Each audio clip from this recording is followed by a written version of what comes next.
Itulah potong queue ni satu isu juga. Pastinya kita tak nak pengagihan ataupun pembahagian vaksin ini disalahgunakan dan sebagainya. Kita nak memastikan kesihatan masyarakat yang memastikan imuniti kelompok juga dapat dilaksanakan dengan baik sekali. Okey, program imunisasi telah pun bermula seperti mana yang kita tahu. Fasa pertama untuk golongan yang tersebut yang telah pun dinyatakan hampir 500,000 yang akan mendapat suntikan untuk vaksin yang pertama ini, stage ataupun fasa yang pertama, Pfizer-BioNTech.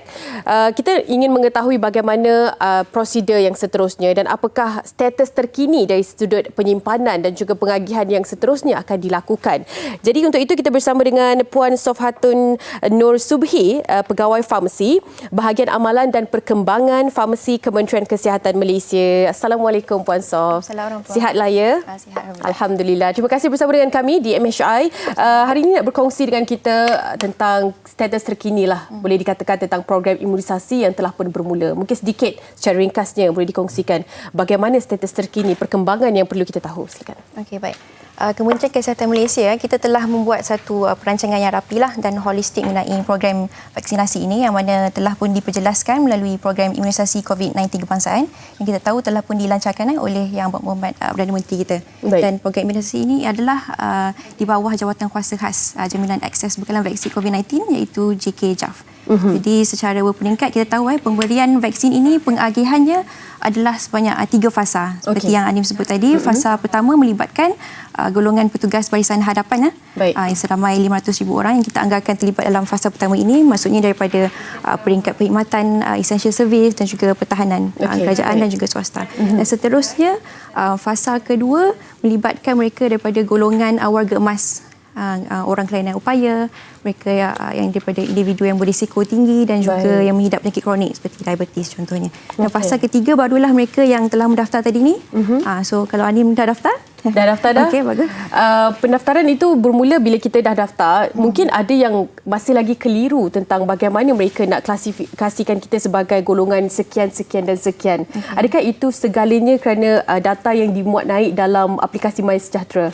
Sebab dalam fasa ketiga ini, golongan yang dah berdaftar itu individu dewasa berusia 18 tahun ke atas, kita akan beri keutamaan kepada mereka yang berada di zon merah dulu. Kemudian disusuli dengan mereka di zon hijau, kuning, kemudian zon hijau lah. Jadi tempoh pelaksanaan imunisasi ini bergantung kepada ketersediaan vaksin yang akan kita terima dalam negara lah. Jadi sebagai yang kita tahu, yang Anim sebut tadi pun vaksin Comirnaty keluaran syarikat Pfizer tu adalah vaksin yang terlibat untuk fasa pertama kita ini. Vaksin ini yang pentingnya dari segi penyimpanan di suhu dia penting. Sebab kalau kita tahu dia telah pun berdaftar dah berdaftar secara bersyaratlah bersama dengan pihak berkuasa kawalan dadah kita PPKD. Jadi bila suhu penyimpanan ini amat kritikal, so pengurusan itu adalah penting. So saya nak kongsikan dengan penonton MSI hari ini daripada segi suhunya, jangka hayat vaksin ini adalah selama 6 bulan. Kalau kita simpan pada suhu negatif 70 yang semua orang sedia maklum ini, dalam suhu negatif 90 hingga negatif 60 darjah Celsius, ia boleh bertahan selama 6 bulan. Once dah dibawa kepada suhu 2 hingga 8 darjah Celsius dalam suhu peti sejuk macam tu, dia akan menjadi tempoh jangka hayatnya adalah sebanyak 120 jam sahaja. Kira-kira 5 hari macam tu. Dan kemudian pada suhu room temperature dalam 30 darjah Celsius, ianya hanyalah 2 jam sahaja. Jadi sebab tu kita tekankan pengurusan vaksin ini dari segi suhu ini, yang mana kita nak fokuskan utamanya adalah pada pengurusan penyeragaman amalan pengurusan vaksin ini. Baik, kita faham yang pastinya dari sudut penyimpanan telah pun diaturkan strategi maupun cara yang paling tepat dan baik sekali oleh pihak Kementerian Kesihatan Malaysia. Cuma kalaulah mungkin terjadi kecemasan dari sudut putusnya bekalan elektrik, contohlah, kita pastikan kesiapsiagaannya telah pun dilakukan dengan baik sekali. Cuma kadang-kadang ada contingency ataupun perkara-perkara yang berlaku di luar jangkaan seperti mana yang disebutkan tadi. Apakah mungkin ada perancangan yang lain dari sudut untuk memastikan keadaan vaksin itu masih lagi terkawal? dari segi ini kita ada sediakan satu pelan kontingensi lah, yang mana kita di setiap peringkat pengurusan kita telah ada rancang dengan rapi pelan kontingensi, iaitu pelan tindakan luar jangka macam Ani sebut tadi. Kalau berlakunya gangguan bekalan elektrik ataupun kerosakan pada peti sejuk atau any circumstances yang menyebabkan perlunya kita ada langkah yang perlu diambil dengan kadar segera supaya kualiti vaksin itu terjamin. Jadi pengurusan vaksin itu tadi, pertamanya kita nak tekankan dari sini adalah pengurusan amalan penyeragaman. Penyeragaman itu adalah mengikut standard piawaian global dan juga nasional. Seterusnya sebab kita nak pastikan vaksin ini terus kekal selamat, berkualiti dan berkesan daripada peringkat penerimaan, pengagihan dan seterusnya direct kepada populasi yang kita nak sasarkan itu. Baik. Dan juga dari segi pemantauan vaksin itu sendiri adalah sistematik, dan kita nak pastikan ianya elakkan pembaziran lah.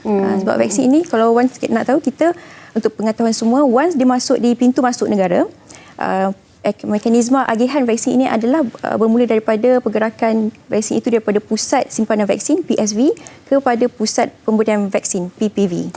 Jadi fasiliti kesihatan Malaysia kita memang dah bersedialah untuk menerima, mengendalikan vaksin ini walaupun kita tahu suhunya sangat sensitif. Betul. Jadi antaranya KKM juga telah menyediakan beberapa peralatan lah untuk menyokong pengagihan vaksin ini, seperti kita ada ultra low temperature freezer, temperature data logger, dan juga top loading refrigerator dan sebagainya lah. Sebabnya ini memerlukan belanja yang sangat tinggi bila kita menerima vaksin dari pelbagai jenis, walaupun kita tahu ini adalah untuk sifar pembaziran, itu yang sebenarnya kita mahukan.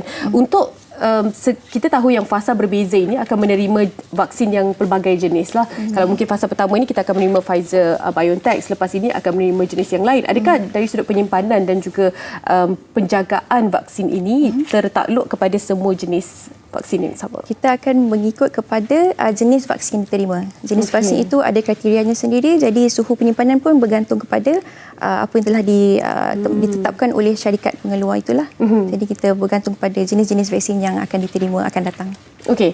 Satu lagi mungkin soalan saya ini, anda ataupun kalian juga di luar sana telah pun tertanya-tanya, ada ramai yang telah pun muat naik status mereka mengatakan takut kesan sampingan yang kita dapat selepas pengambilan dos pertama, dan kita dapat jangkakan mungkin Pfizer ini tidak ada kesan sampingan, ataupun yang lain ini pelbagai spekulasi yang timbul berkaitan dengan kesan sampingan selepas mendapatkan vaksin. Mungkin ada penjelasannya. Untuk vaksin ini kita tahu vaksin mRNA adalah menggunakan teknologi messenger ribonucleic acid mRNA, yang mana vaksin mRNA ini dia akan menghasilkan spike protein dan seterusnya merangsang antibody yang spesifik kepada COVID-19 ini. So jadi badan kita akan biasanya kita kata dah bersedialah untuk melawan sebaran jangkitan COVID-19 pada masa akan datang. Jadi selain ubat-ubatan, vaksin ini juga boleh menyebabkan kemungkinan berlakunya kesan sampingan, kesan adverse lah, ataupun kita panggil sebagai kesan adverse susulan imunisasi ataupun adverse events following immunization, AEFI kita panggil. So AEFI yang ringan biasanya adalah seperti bengkak atau sakit pada tapak suntikan, menjadi muka rasa menggigil ataupun demam ataupun pening macam itulah. Tapi kalau nak tahu pun sebenarnya kesan yang ringan ini sebenarnya tidaklah serius dan boleh sembuh dengan segera. Tapi kesan ini pun sebenarnya adalah body kita, cara badan kita bertindak balas untuk membentuk immunity kepada vaksin itu sendiri. Tapi kalau ada yang kata pasal AEFI yang serius, mungkin boleh berlaku tapi jarang berlaku. Peratusan dia kecil je kalau nak banding dengan menerima vaksin seluruh dunia inilah. Alang-alang kita mendapatkan penjelasan daripada Puan Sof. Mungkin sebab sekarang ini tular di media sosial mengatakan warna injection dan sebagainya berbeza. Itu kita nak mendapatkan penjelasan ilmiahnya. Kenapa? Walaupun kita dah tahu sedikit sebanyak, tapi mungkin daripada Puan Sof sendiri, perbezaan warna orange dan juga biru apabila menerima suntikan. Itu hanyalah jenis kita panggil jarum itulah kan. Kita perlu yang mana yang kecil waktu diberikan kepada pasien, tapi yang bila yang besar tu untuk kita tarik ubat itulah. Sebabnya ada berlaku pressure di situ. Jadi itulah kepentingan jarum-jarum tu, ada pelbagai jenis lah. Ya, itu dia penjelasan sedikit ya. Kadang-kadang kita ni perlu tahu apakah di sebalik segala kejadian. Terima kasih banyak-banyak.